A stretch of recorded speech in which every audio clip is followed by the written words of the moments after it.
Live from Southern Colorado's alert station, KKTV 11 News starts right now. Dozens of people rallied against ICE's raid at an underground nightclub in Colorado Springs.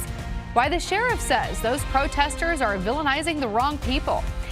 And we introduce you to the mom of a young girl who survived cancer, and she thanks people like you who donate to St. Jude. And we're giving you a live look outside from our station off I-25 in Woodman on your early Wednesday morning. We have your forecast in just a minute. Good morning and thanks for joining us here on 11 News at 9.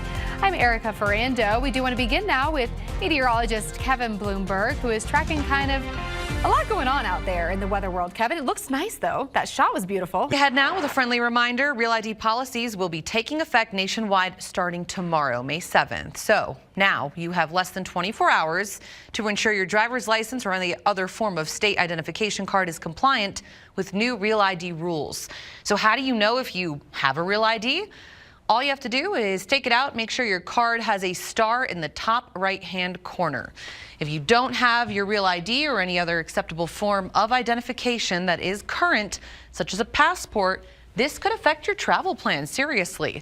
You could face delays at the airport security, additional screening, and even the possibility of not being allowed beyond the security checkpoint if your identity cannot be verified there. In other words, you'll be missing your flight. The Real ID Act was passed by Congress in 2005. Again, this law takes People are in custody following a major drug bust.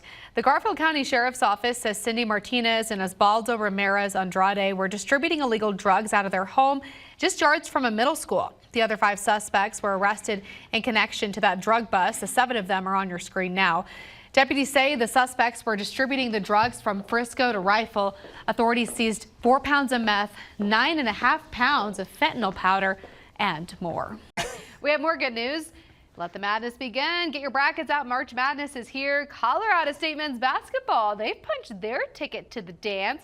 This is the 3rd time in 4 years CSU Rams have made it to the tournament after beating Boise State on Saturday to clinch the Mountain West Conference title. Their first game since 2003.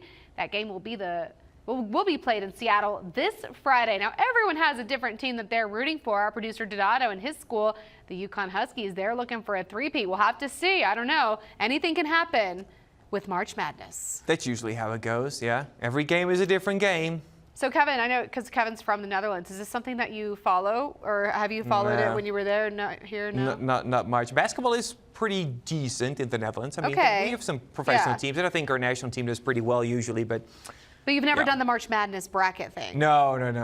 I know many friends always like, oh, you need to do it. Like, I know nothing Well, about I was always one of those people that I've done it before, but I have no idea what I'm doing, so I just randomly pick teams that I like the name of them, or, you know. Usually those kind of people win. So, you know, I never did win, but. And now state lawmakers are working on a plan to set aside millions of dollars just in case there are federal funding cuts to some key programs. That money was originally supposed to go to things like energy, internet, transportation, but now under a proposal in the legislature, it could be moved to the governor's office. This coming just weeks after the legislature balances a $1.2 billion deficit. They say it's to prepare for a potential federal cut.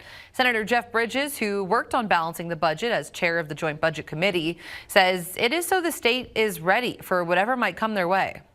Whatever you think of what is happening federally, there is additional work that puts onto the state that we need to make sure we're ready for. But I think more to the point, we are also seeing in some states individual state employees being targeted by federal action.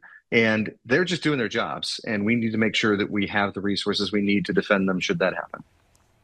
Those across the aisle say they're still waiting for questions that they feel were not answered, and the House adding that the money should not go to the governor's office. Time now for your good news, and it's a kitten in Grand Junction that has 8 more lives to go. Right. This is after it was rescued from a storm drain Monday. Now, we keep having these storm drain rescue stories because I guess this was what happens in the springtime. It was the 2nd animal rescue in just 2 days for the Grand Junction Fire Department. They rescued several ducklings over the weekend. We brought you that footage, but look at this pathetic and adorable cat rescued. The team says, quote, "We don't just rescue ducklings from storm drains. Sometimes it's kittens too." That's what they posted with this. And I just want one more look at that cat because he reminds me, or maybe she, of a real life Sylvester, right? Yeah. Just so cute and cute. Definitely looks like, okay, what took you so long? I'm thankful, but seriously. I wonder how it got there. Like, where's mom?